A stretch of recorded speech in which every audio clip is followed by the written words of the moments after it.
Salute करती हूँ। धन्यवाद मोदी जी, आप जुग जुग जियो मोदी जी। देश की सारी महिलाएं, आप, मैं आपके चरण छूती मोदी जी। वो मौलाना झूठा, तो मौलाना कोई झूठे होते हैं क्या कभी? आप रोए थे उस दिन, आदिल भूल कैसे गए? मरती मर जाऊंगी मैं, तलाक तो नहीं दूंगी आपको। जो हमारा युद्ध, कोर्ट कचहरी पुलिस स्टेशन, कोर्ट कचहरी, डिफरेंट कोर्ट कचहरी पुलिस स्टेशन, हम लोग पुलिस कस्टडी पीसी के लिए लड़े कि पुलिस कस्टडी हो आदिल को।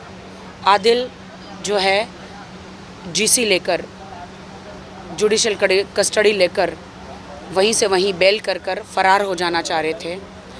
पुलिस के हाथ नहीं आना चाह रहे थे, पुलिस को इंक्वायरी नहीं करने देना चाह रहे थे। बट हम लोग दिन रात काम धंधा छोड़कर, मैं काम धंधा सब कुछ छोड़ छाड़ कर पुलिस स्टेशन, एडवोकेट,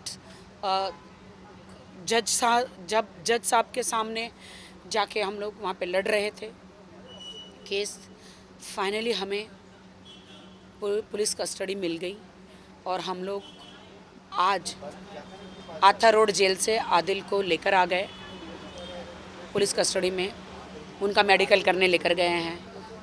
अब उनको सारी पूछताछ की जाएगी। मेरे पैसे जो 1.5 करोड़, 1 करोड़ 60 लाख,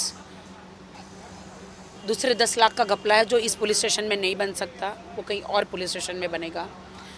और भी बहुत 3-4 केस है जो मैं गई नहीं हूँ, मेरे पास समय ही नहीं है वो करने के। पहले ये केस तो ख़त्म हो यहाँ का। तो आज पुलिस कस्टडी मिली है, अब सारी इंक्वायरी होगी। थोड़ा सा सुकून मिला है, हम लोग लड़े हैं, विक्ट्री हुई है। राखी जी, उनके वकील ने जब आज एंटर कर रहे थे कोर्ट में, उसके पहले मीडिया से सबसे बड़ी बात की थी कि उनके तरफ से कुछ कॉल्स आ रहे हैं, उनकी माताजी को कॉल्स आ रहे हैं, काफ़ी कुछ बोला है उन्होंने। क्या लगता है किस तरफ से उनके, ये कितनी सच्चाई है इस बात पे आपको? उनके पहली बात तो आदिल के वकील में दम ही नहीं है, वो बहुत ही फंबल मारते हैं कोर्ट में। सारी धाराएं जो वो है वहाँ पे सेक्शन, तो वो भूल जाते हैं। हमारे एडवोकेट उनको याद दिलाते हैं। सिर्फ मीडिया में आके उनके पास तो और कुछ बोलने को है ही नहीं, क्योंकि हमारे एडवोकेट मुंह तोड़ जवाब देते हैं, जैसे फिल्मों में आप देखते हैं, मिलॉर्ड, तारीख पे तारीख, ये सारी चीज़ें। हमारे एडवोकेट जो है अशोक सौरगी, फिर फाल्गुनी, फिर हमारे पीपीए गोपीचंद जी, मुंह तोड़ जवाब उनको दे रहे हैं। वो सारा फंबल मार रहे जज साहब के सामने, बिल्कुल भी वो एकदम डरे हुए हैं। तो उनके पास कुछ है ही नहीं बोलने को, इसीलिए वो मीडिया ने घेर लिया, तो कुछ तो बोलेंगे ना, इसलिए वो झूठे इल्ज़ाम डाले हैं। मैं तो उनके माँ बाप को खुद बात करना चाहती हूँ। उनके माँ बाप तो फ़ोन ही नहीं उठाते हैं मेरा। मैं तो खुद पूछना चाहती हूँ उनके पिता से। आदिल का एक वीडियो है जो कह रहे कि मेरे पिता के पास सारे कागजात है, आतिक भाई जो है बेंगलोर में, उनके पास गाड़ियाँ हैं, मेरे पैसों की ली हुई गाड़ियाँ यहाँ वहाँ रखी हैं। या तो आदिल मुझे वो गाड़ियाँ दे दे, मैं बेचकर अपने पैसे ले लूँ। कोर्ट मुझे क्या ऑर्डर देते हैं उसके पर डिपेंड है कि ये पैसे कैसे देंगे मेरे। और मैं पुलिस से रजनी साड़ू के मैडम जो ओशिवारा पुलिस स्टेशन में है, सीनियर है, एसीपी, डीसीपी, जितने भी हमारे मुंबई में डीआईजी जितने भी हैं, सब पुलिस वालों को मैं ये कहना चाहूँगी कि प्लीज़ आप, पुलिस कस्टडी मिली है तो ज़रा वो इंक्वायरी कीजिए कि इन्होंने 1 करोड़ 60 लाख कौन से अकाउंटों में डाले हैं और वो किसके अकाउंट्स हैं, उनका वो मंगाइए मेल से, किस किस को कितने कितने पैसे बांटे हैं आदिल ने। क्योंकि इन्होंने पैसे डाले उनको मैं तो नहीं जानती हूँ, वो आदिल ही जानते हैं। तो आदिल ने ही वो कारें खरीदी है, सारी कारें खरीदी है, किसके अकाउंट में पैसे डाले हैं, क्या उन्होंने प्राइवेट अपने अकाउंटों में पैसे डाले हैं या सचमुच कारें खरीदी हैं, या फिर उन्होंने जिनसे कारें खरीदी उनके अकाउंट में डाले हैं, अपने डैडी के अकाउंट में डाले हैं, या आतिक भाई के अकाउंट में डाले हैं, या अन्य और लोगों के अकाउंट में डाले हैं मेरे पैसे। मेरे हाँ, या पति चोर के अकाउंट में डाले हैं, या उनकी अन्य गर्लफ्रेंडों के अकाउंट में डाले हैं। आदिल, मेरे जेवर, जो मेरी माँ ने मुझे बनाए थे मेरी शादी के लिए, मेरी ज़िंदगी के लिए। आदिल, उस दिन तुम्हारी आँख में आंसू था कि राखी तुमने अपने जेवर बेचकर, तुम्हारा लाइफ इंश्योरेंस निकाल कर, 75 लाख वो मेरा लाइफ का इंश्योरेंस, और 70 लाख 60-70 लाख में मेरे जेवर बेचकर मैंने आपके लिए बिजनेस में डाले। आप रोए थे उस दिन। आदिल, भूल कैसे गए? तुम दुनिया से झूठ बोल सकते हो, अल्लाह से नहीं। तुमने कहा 1 साल में मैं पैसे दे दूंगा, उसके बदले 1 साल के ऊपर हो गया। आप मानने के लिए तैयार नहीं हैं। प्लीज़, मुझे तो नहीं, पुलिस को तो जवाब दो। देश की जनता भी जानना चाहती कि उन पैसों का क्या किया आपने। मुझे वो मेरे पैसे चाहिए आदिल। मैं अपने हक के लिए लड़ रही हूँ, वो मेरा हक है। इसका मतलब ये नहीं कि मैं आपसे तलाक मांग रही हूँ, नहीं, मरती मर जाऊंगी, मैं तलाक तो नहीं दूंगी आपको।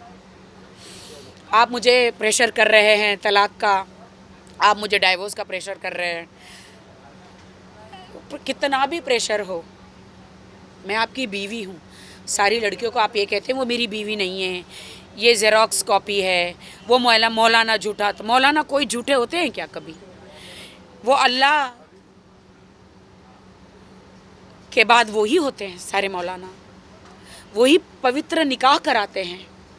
आप उनको झूठा कैसे ठहरा सकते हैं? रजिस्टर मैरिज कैसे झूठा ठहरा सकते हैं?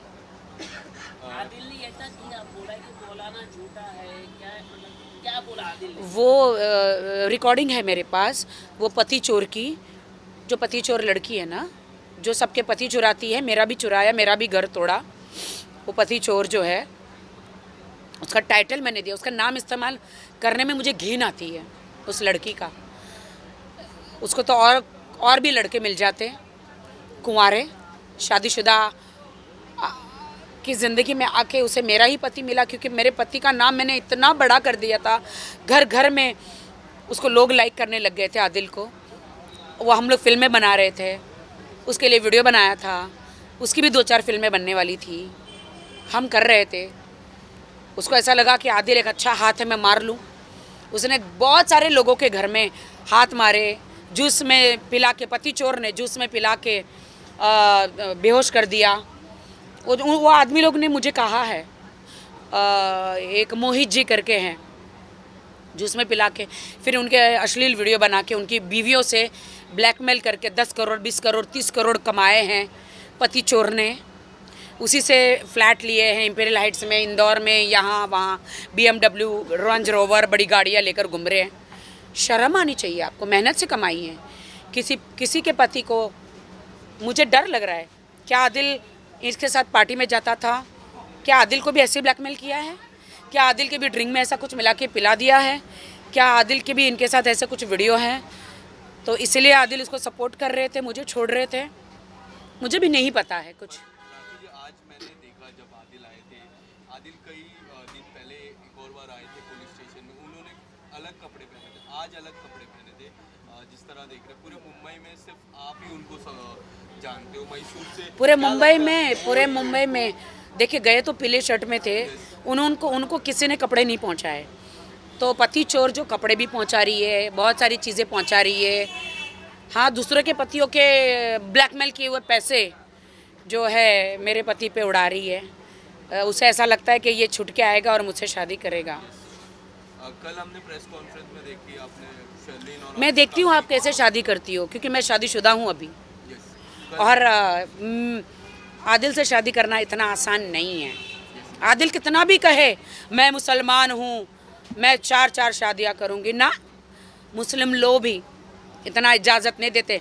हाँ, आप सिर्फ निकाह करते तो आप मुझे तलाक दे सकते थे, लेकिन सल्यूट करती हूँ, धन्यवाद मोदी जी, आप जुग जुग जियो मोदी जी। देश की सारी महिलाएं, मैं आपके चरण छूती मोदी जी। सारी महिलाएं, मुसलमान महिलाएं आपको सलाम करती है कि आपने वो 3 तलाक का जो निकाला है कानून, उसके लिए हम आपके शुक्रगुजार हैं। मुझे नहीं पता कि 3 तलाक का जो कानून मुझे भी एक दिन लागू पड़ जाएगा। मुझे नहीं पता था। अगर मेरे पति ने ऐसा मेरे साथ किया तो फिर से वो एक केस बनेगा। तो बेहतर है मेरा पति मुझे तलाक ना दे।